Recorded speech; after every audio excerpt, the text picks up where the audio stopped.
Hello friend, नमस्कार। तो आइए मादा जननतंत्र के इस वीडियो में हम बात करेंगे जैसे कि दोस्तों यानी यौन यानी वजाइना के बारे में, और भग यानी वाल्वा के बारे में, और एक जोड़ी बार्थोल इनकी ग्रंथियां देखेंगे इसी वीडियो में दोस्तों। जैसा कि अब आइए समझते हैं, इसका लोकेशन देखते हैं कि कौन चीज़ कहाँ पे पाई जाती है और समझते हैं बहुत ध्यान से दोस्तों। जैसा कि दोस्तों यहाँ पे हम पहले बात करेंगे इसमें भग यानी वाल्वा के बारे में दोस्तों। इसको जो भग है वाल्वा है, इसको हम बाह्य जननांग के नाम से भी जानते हैं दोस्तों। जो ये डायग्राम दिख रहा है, ये डायग्राम दोस्तों, ये डायग्राम पूरा डायग्राम है यानी भग का यानी वाल्वा ही है। तो इसको बोलते हैं, पूरे डायग्राम को क्या बोलेंगे? भग। भग यानी इसको बोलते हैं वाल्वा। वाल्वा है। और दोस्तों इसको बोलते हैं बाह्य जननांग। क्या बोलते हैं? बाह्य जननांग के नाम से भी जानते हैं दोस्तों। तो ये जो भाग होता है ये निम्नलिखित भागों में बटा होता है। जैसा कि दोस्तों जो ऊपर वाला हिस्सा दिख रहा है, ये वाला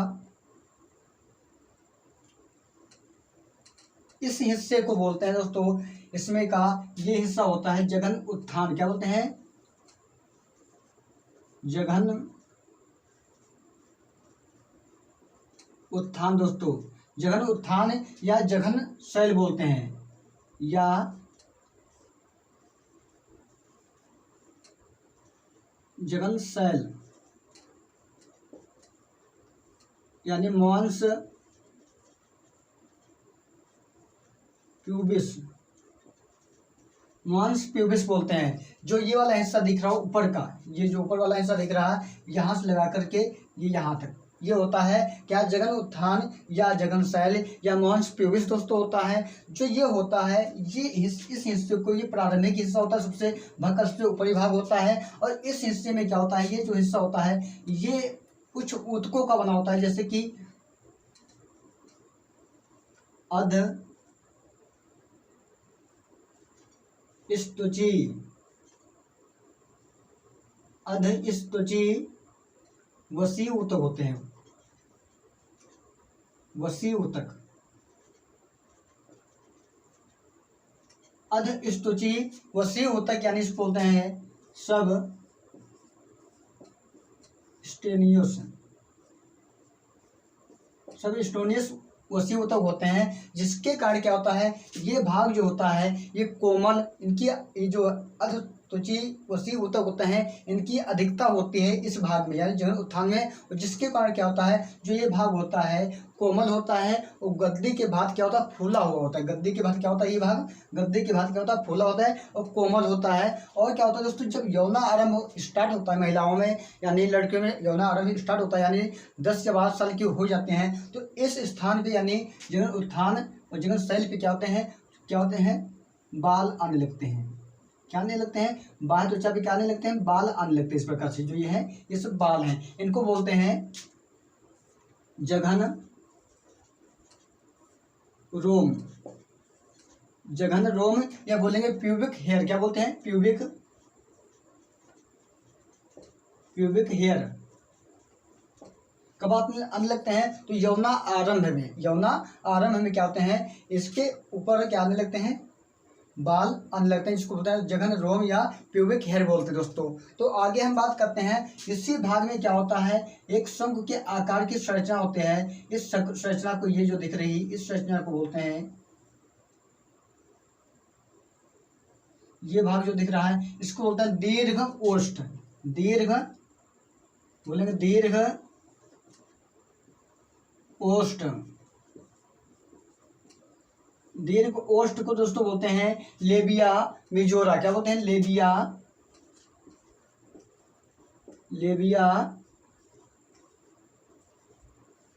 मेजोरा। ये जो भाग दिख रहा है ये शंकु के आकार की बाहरी संरचना जो होते हैं इसको बोलते हैं दीर्घ ओष्ठ या लेबिया मेजोरा। ये दोस्तों क्या होता है, ये जो खड़े, दो खड़े ये कितने होते हैं, एक इस साइड में एक इस साइड में, एक ये वाला एक ये वाला, दो खड़े भंज होते हैं।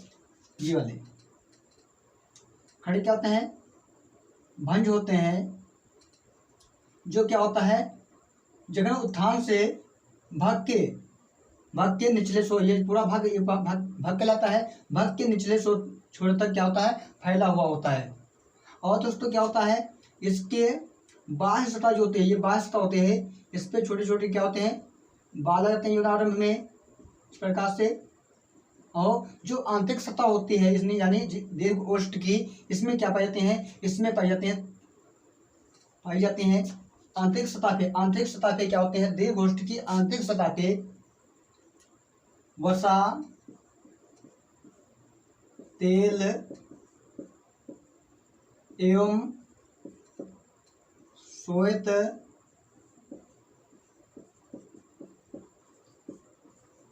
ग्रंथियां। जो आंतरिक सतह होती है उसमें क्या पाई जाते हैं, वसा और तेल या श्वेत ग्रंथियां पाई जाती हैं। बाह्य सतह जो होती है रोम युक्त होती है। बाह्य सतह किसके, दीर्घ ओष्ठ की, ये वाली बाह्य सतह, ये वाली, ठीक है दोस्तों।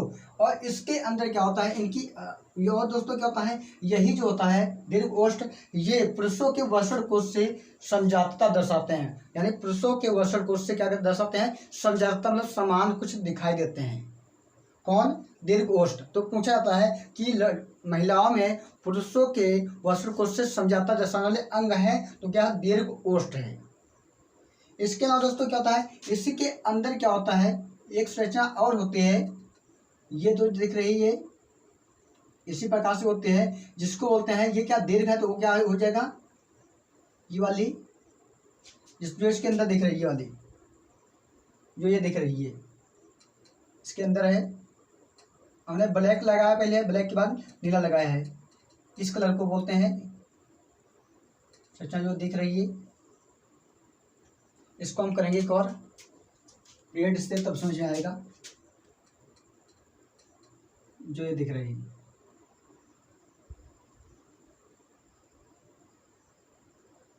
ये इस संरचना बोलते हैं, ये दीर्घ है तो ये क्या हो जाएगा, ये हो जाएगा लघु।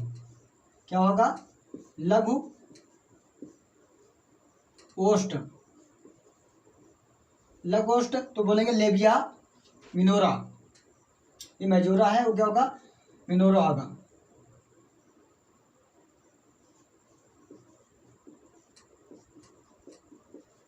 Minora, लेबिया minora. ये क्या दोस्तों होता है, ये क्या होता है, ये भाग जो होता है ये दीर्घ ओष्ठ के अंदर मूत्र मार्ग के चारों ओर फैला हुआ होता है। यही भाग, ये भाग फैला हुआ होता है। इस भाग में क्या होता है दोस्तों, जिस भाग में क्या होता है, बाल, जो बाल होते हैं, बाल एवं वसा का क्या होता है, अभाव होता है। ना ही बाल पाए जाते हैं इसमें, और ना ही वसा पाई जाती है। इसमें क्या होता है, इस भाग जो ये बनी होती संरचना है, ये बनी होती है, इसमें क्या होते हैं, श्वेत ग्रंथियां कम मात्रा में, कम, और जो होती हैं तेल ग्रंथियां,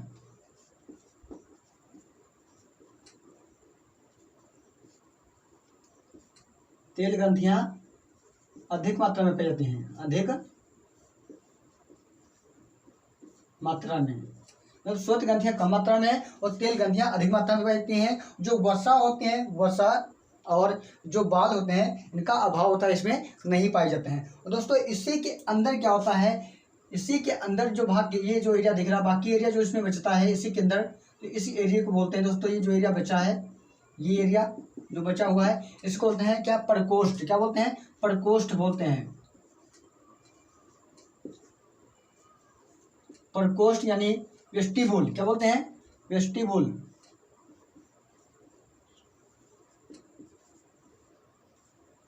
वेस्टिबुल बोलते हैं दोस्तों।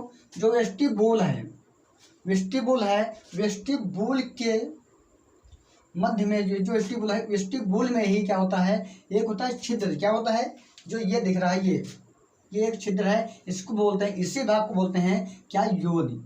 क्या बोलते हैं, योनि। यानी किसके अंदर, या बोल सकते हो लघु ओष्ठ के अंदर या प्रकोष्ठ क्षेत्र में क्या होता है, एक छिद्र होता है जिसे बोलते हैं योनि। और इसके अधिकांश भाग में क्या होता है, योनि जो होता है, इससे के अधिकांश भाग में क्या होता है, सॉरी दोस्तों, ये योनि नहीं, ये है मूत्र मार्ग। जो ये होता है छिद्र, ये बोलते हैं मूत्र मार्ग, मूत्र मार्ग। और इसी के अधिकांश भाग में क्या होता है, फैला हुआ एक छिद्र होता है जिसे बोलते हैं योनि। दोस्तों ये योनि है, ये क्या है, मूत्र मार्ग है, यानी यूरेथ्रा। यूरेथ्रा ये है वजाइना। मूत्र मार्ग से क्या होता है, मूत्र मार्ग से मूत्र बाहर निकलता है। और जो यौन होता है, यौन कहाँ पे होता है, तो यौन जो होता है मूत्र मार्ग और मलाशय, ये मलाशय है यानी एनस है, मलाशय बोलते हैं। मलाशय बोलोगे ना, इसको बोलोगे गुदा द्वार। क्या बोलोगे, गुदा द्वार,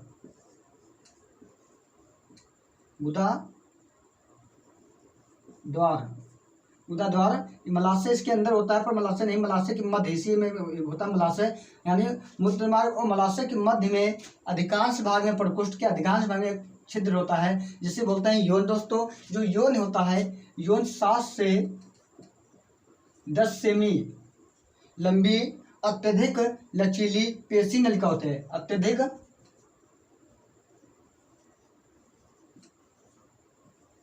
लचीली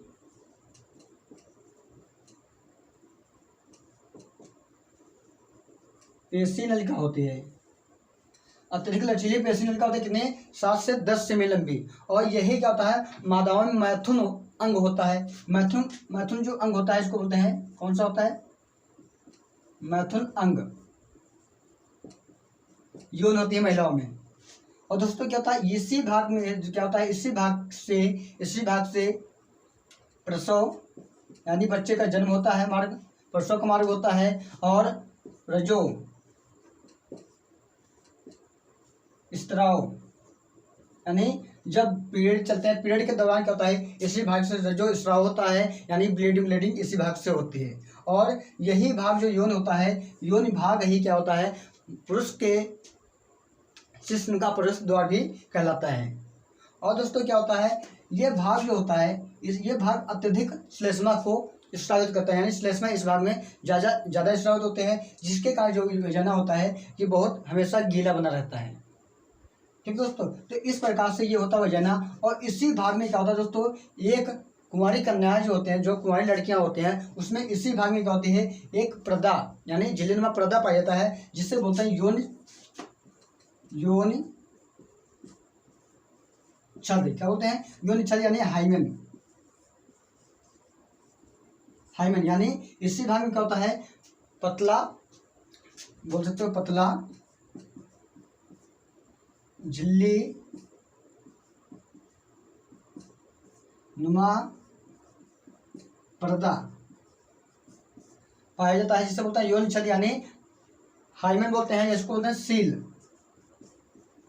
सील किसमें पाते हैं, कुंवारी कन्याओं में, यानी 1 से जन्म से लगा के 14 साल की जो लड़कियां होती हैं, 14 साल तक या 16 साल तक, उनमें पाई जाती हैं। पर ये जो झिल्ली होते हैं, ये झिल्ली 14 साल तक अब नहीं रहती है, 16 साल तक नहीं रहती है। इसी के बीच में इसका क्या हो जाता है, भंजन हो जाता है। यानी भंजन दोस्तों यानी टूट जाती है। सील जो होते हैं ये टूट जाती है। कैसे टूट जाती है, तो लैंगिक संपर्क के द्वारा, लैंगिक संपर्क में आने पर या शारीरिक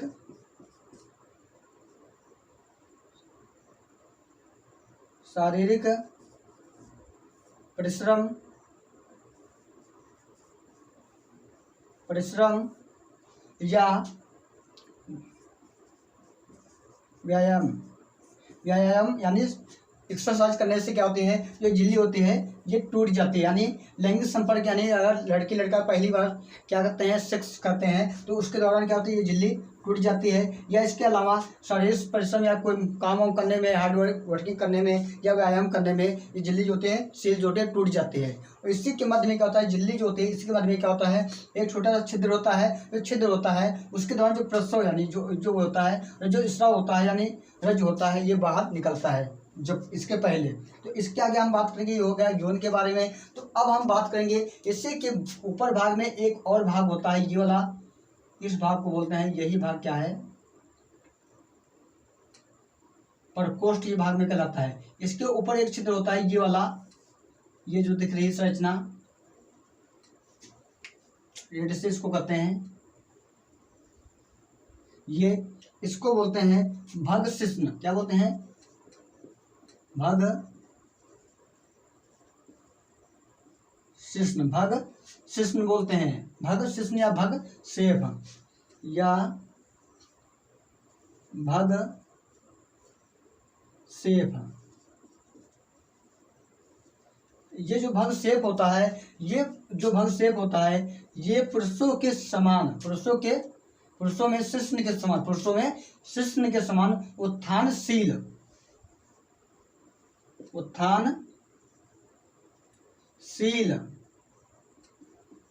अंग होता है। उत्थानशील अंग, जैसे कि पुरुषों में वो जो शिश्न होता है उत्थानशील होता है, उसी प्रकार महिलाओं में जो भग शिश्न होता है, भग सेप होता है, ये उत्थानशील अंग होता है। और दोस्तों हम थोड़ा और बात करेंगे इसमें एक जोड़ी बार्थोलिन की ग्रंथियों के बारे में। तो दोस्तों जो ये जो दिख रहा है प्रकोष्ठ भाग क्षेत्र, प्रकोष्ठ क्षेत्र में और जो मूत्रमार्ग के दीवारों से, ये दीवारें हैं, मूत्रमार्ग की ये दीवारें हैं, दीवारों से क्या होता है, रेड इसको करेंगे ब्लैक से, ये जो है ये दीवारें हैं, मूत्रमार्ग की दीवारों से श्लेष्म जैसा स्रावित होता है। ये क्या मूत्रमार्ग है, मूत्रमार्ग की दीवारों से स्रावित करने वाली श्लेष्म स्रावित करने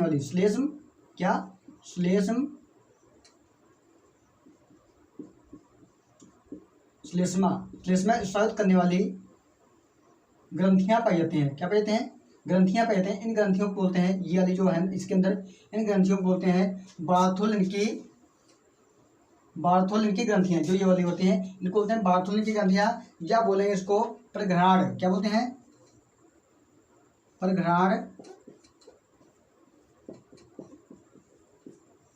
ग्रंथियां, नहीं बोलते हैं। जो ये वाली दिख रही है इसमें, ये यहाँ पे परघ्राण ग्रंथियां होते हैं। ये जो ग्रंथियां होती हैं ये किसके आकार के होते हैं, सेम के बीज के आकार के, सेम के बीज के आकार के होते हैं, आकार के।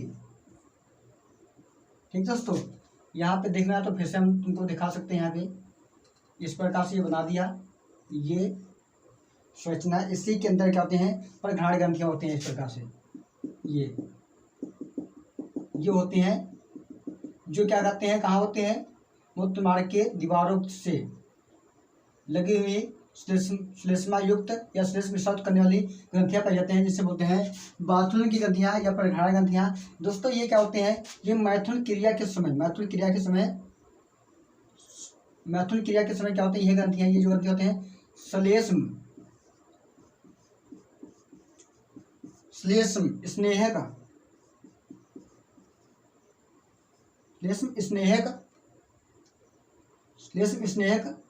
स्रावित करते हैं, श्लेष्म स्नेहक स्रावित करते हैं। जो क्या करता है, वजाइना जो होता है, यानी जो यौन भाग होता है, इस साइड में जो ये भाग होता है, यौन भाग होता है, इसको क्या करता है, इसी इनके यानी श्लेष्म स्नेहक स्रावित करते हैं। इन्हीं के द्वारा क्या होता है, ये भाग जो होता है गीला चिपचिपा बना रहता है हमेशा, ये वाला यौन। इसके द्वारा श्लेष्म स्नेहक कौन स्रावित करते हैं, तो जो ग्रंथियां होती हैं बार्थोलिन की ग्रंथियां, ये एक जोड़े होते हैं इस प्रकार से। तो इस प्रकार से ये होती है संरचना। भग इसी में हो गया, और यौन हो गया, भग हो गया, और बार्थोलिन की ग्रंथियां हो गई। इस प्रकार से होती है ये। इस टॉपिक को हमने ऐसे पूरा किया। अगर दोस्तों वीडियो अच्छी लगे तो वीडियो को लाइक करना, अपने दोस्तों के साथ शेयर करना। अगर हमारे चैनल पे पहली बार है तो चैनल को सब्सक्राइब करना, जिससे हमारी वीडियो आपके पास सबसे पहले पहुंचे।